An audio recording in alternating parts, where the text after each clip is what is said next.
नमस्कार, आदाब, सत श्री अकाल। साथियों, मैंने आपसे कहा था कि बहुत जल्दी मैं बिहार के विभिन्न इलाकों के अपराध जगत में ऐसे ऐसे लोग जो उभरे हैं, जो कभी माननीय बन गए, कभी विभत्स रूप में देखे गए, तो कभी देवता के रूप में पूजे भी गए। ये लोगों के द्वारा उनके लिए अपने मन में बनाया गया एक रूप है। मैं अपनी ओर से कुछ नहीं कह रहा। तो आज शुरुआत करते हैं एक ऐसे ही व्यक्तित्व के लिए। यूं तो बिहार में अपराध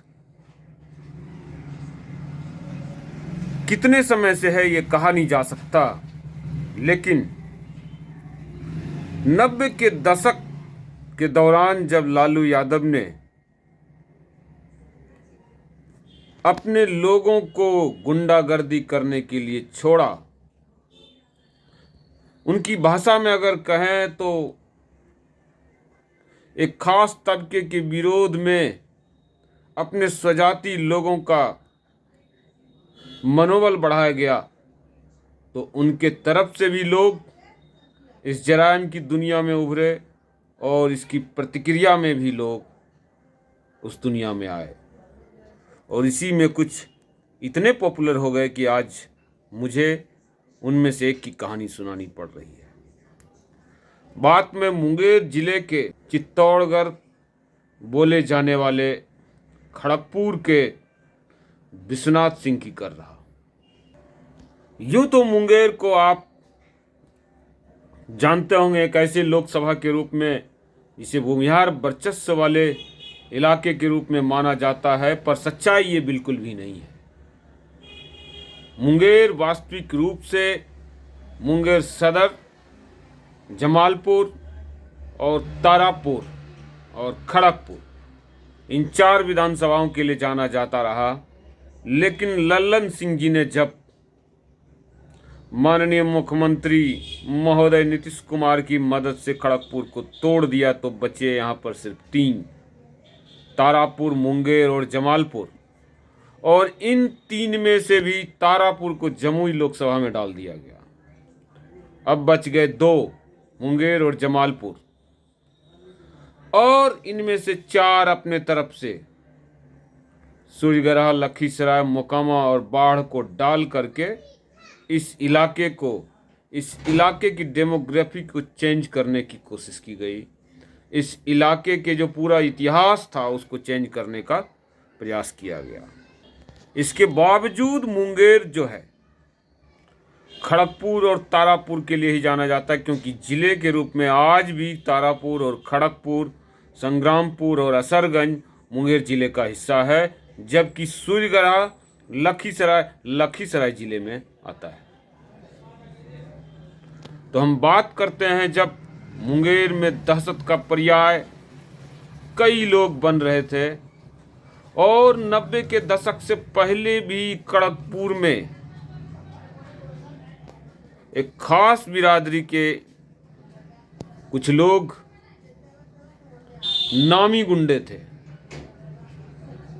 और इसी नामी गुंडे ने एक दिन एक ऐसा वाकया किया जिसके बाद एक तमतम वाला, जी हाँ, एक तांगे वाला, एक बाहुबली बनकर उभरा और इस पूरे इलाके के लोगों के मन में एक अलग छाप छोड़ गया।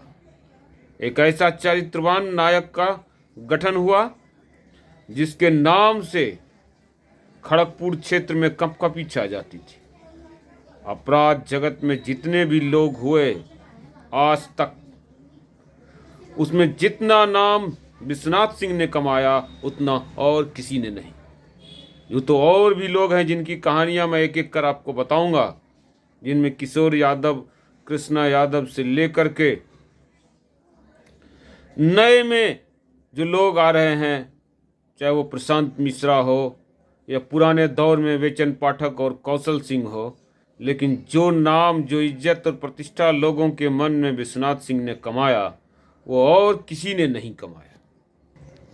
खड़गपुर को चित्तौड़गढ़ कहे जाने का जो कारण था वो ये था कि यहाँ से लगातार राजपूत विधायक बनते रहे और साथ ही मंत्री भी बनते रहे। इस इलाके में जो आज का खड़गपुर प्रखंड है और टेटिया बम्बर प्रखंड है, तब खड़गपुर प्रखंड ही होता था और इस प्रखंड में राजपूतों के लगभग 40 गांव आते थे और जिसमें सबसे ज़्यादा दबदबा मिल्की और बनहरा के किनवार राजपूतों का होता था। उसके कई कारण थे। एक तो वहाँ से मंत्री हुए राजेंद्र सिंह जी और उन्हीं के परिवार से एक दबंग व्यक्ति थे मिल्की गांव में जो रामबरन सिंह के नाम से जाने जाते हैं। रामबरन सिंह का दबदबा सिर्फ मिल्की, बनहरा और आसपास ही था, लेकिन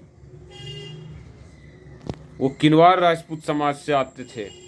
किनवार जिनका राजवंश रहा है मुंगेर में, और यही कारण है कि कोई भी राजपूत परिवार गांव इतना प्रतिष्ठा नहीं पा सका जितना मिल्की और बनहरा के लोगों का खड़गपुर बाजार में था। लेकिन 90 के दशक आते ही बहुत ज़्यादा मारपीट और खून खराबा खड़गपुर बाजार से लेकर के गंगटा मोड़ तक होने लगा।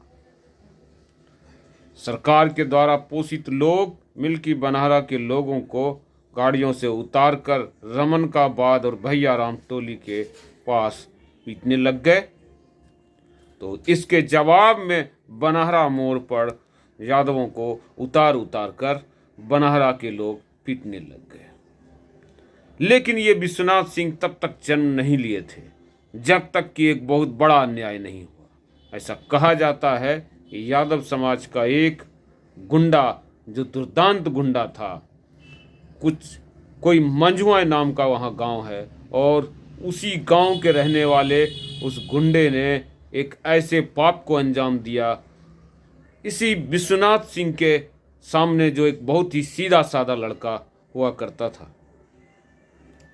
और वो विश्वनाथ सिंह दौड़े दौड़े जाते हैं मिल्की गांव में, क्योंकि ये जो दर्दनाक और दुखद घटना थी जो फेसबुक पर बताया नहीं जा सकता मेरे द्वारा, क्योंकि मैं खुद उस इलाके से हूँ, इसलिए अगर कोई दूसरा बताए तो ठीक है। मिल्की गांव से जुड़ा हुआ होने के बावजूद कोई मदद को नहीं आया और एक ग्लानि की भावना उस विश्वनाथ सिंह के मन में, एक गरीब परिवार से में जन्मे हुए सीधे साधे लड़के के मन में आई और शर्मिंदगी का शिकार शायद वो आज तक। लेकिन आग जो है उस लड़के के कलेजे में लग चुकी थी और परिणाम ये हुआ कि उसी मंझुआ गांव से जब अपने टमटम को, जी हाँ, टमटम चला के अपने परिवार के पेट को चलाते थे विश्वनाथ सिंह, और जब आ रहे थे मंझुआ से खड़गपुर की तरफ अपने गांव होते हुए, तो 4-5 छोटे यादव लड़के उस पर चढ़ने के कारण, ज़बरदस्ती चढ़ने के प्रयास के कारण जो है गिर पड़े। वापसी में विश्वनाथ सिंह को बहुत बुरी तरह लाठियों से पीटा गया, जिसमें पीटने वाला मुख्य व्यक्ति, आदेश देने वाला वही यादव गुंडा था।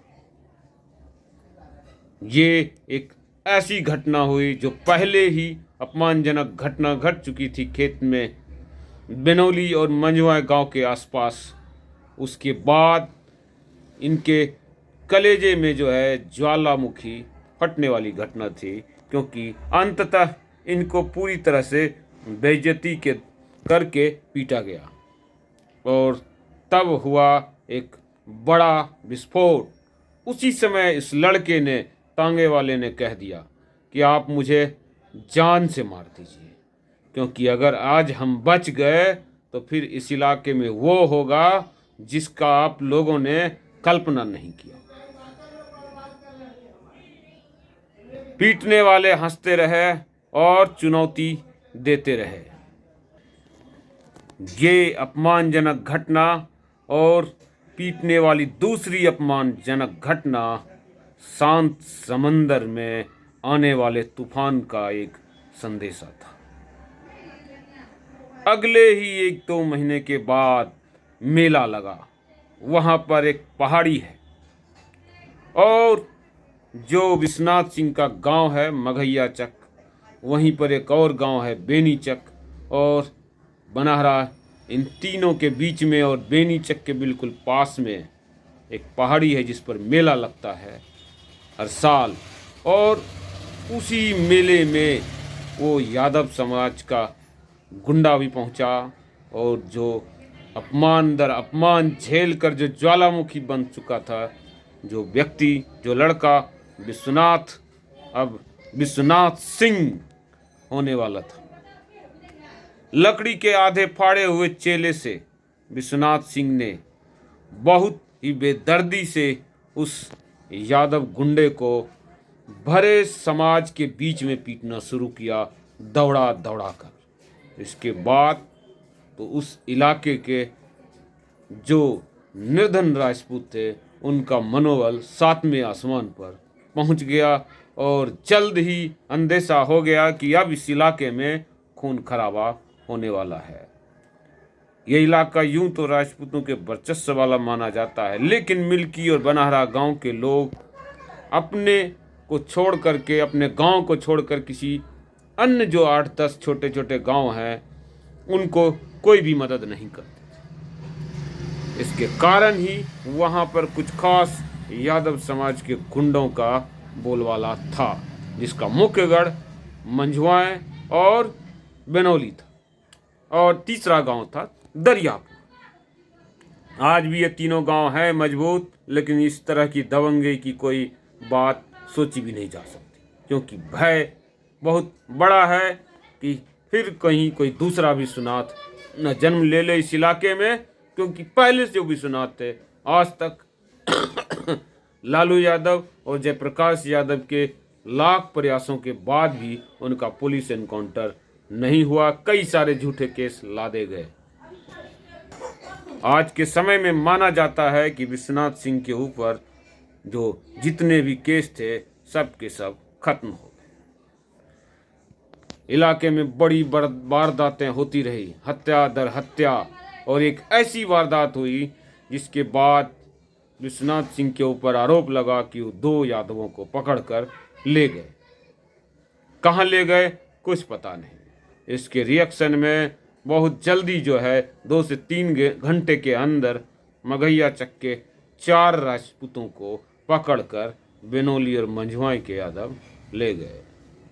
ये बात इलाके में सनसनी के तौर पर फैल गई और दबाव बढ़ने लग गया विश्वनाथ सिंह के ऊपर, मिल्की गांव से, रामबरन सिंह के लोगों के तरफ से भी। लेकिन विश्वनाथ सिंह को अपनी छवि और राजपूत समाज के छवि की बहुत चिंता थी, और इस चिंता के कारण वो किसी की नहीं सुने और इन्होंने एक बहुत बड़ा फैसला लिया। ये मैं नहीं कह रहा हूँ, इलाके के लोगों का कहना है कि विश्वनाथ सिंह ने कम से कम 30-40 यादवों को एक टाटा मैक्सी तब हुआ करती थी, उस टाटा मैक्सी में भर करके ले गए जंगल की ओर और कह दिया सभी राजपूत समाज के लोगों को कि आप सुरक्षित रहेंगे। अगर आपके 4 लोग मरेंगे तो इधर से 2 पहले जो हम ले गए हैं और 40 ये 42 लोगों को जो है वो हल करेंगे कि पूरा बिहार जो है कँप-कँपा जाएगा। और आपका जो एक आपके ऊपर काला धब्बा लगा हुआ है दलेल चक बघौरा का, वो काला धब्बा भी आज हम मिटा देंगे। बात थोड़े ही देर में समझ में आने लग गई कि ये जो शख्स है गरीब परिवार का जरूर है, पर अपने ऊपर केसरिया साफा बांधने वाले लोगों में से है, शिवाजी में से है, महाराणा प्रताप में से है। और ऐसा विद्वान मानते हैं कि अगर विश्वनाथ सिंह पढ़े लिखे होते और राजनीतिक समझबूझ होता तो निश्चित रूप से बिहार के सबसे बड़े बाहुबली बनकर उभरते। आज आपको जो हम कहानी सुना रहे हैं उस कहानी का मूल मकसद ये है कि किस तरह बड़े से बड़े राजपूत धन्ना सेठों को झुकना पड़ा और विश्वनाथ सिंह की बात माननी पड़ी उस समय, और इलाके में जो गुंडे थे यादव, उनको पूरी तरह से नेस्तनाबूद होना पड़ा, पूरी तरह से झुकना पड़ा। और पूरे खड़गपुर क्षेत्र में विश्वनाथ सिंह एक सबसे बड़े बाहुबली बनकर उभरे। ये बात ऐसा माना जाता है कि जयप्रकाश यादव के थ्रू लालू यादव के पास भी पहुंची और पता किया जाने लगा कि क्या कमजोरी है विश्वनाथ सिंह की। आज तक वो कमजोरी ढूंढते रहे लोग, लेकिन विश्वनाथ सिंह कभी किसी के पकड़ में नहीं आए। जब उनकी इच्छा हुई तभी उन्होंने सरेंडर किया, और इस बीच कहाँ गायब रहे कोई नहीं जानता। जब सरकार बदली बिहार में, नीतीश कुमार जी की सरकार आई, ऐसा लगता है तब विश्वनाथ सिंह प्रकट हुए, और तब तक उनके विरोधी इसी मुगालते में रहे कि शायद अब विश्वनाथ सिंह नहीं रहे, ठीक वैसे ही जैसे कौशल सिंह नहीं रहे, बेचन पाठक नहीं रहे।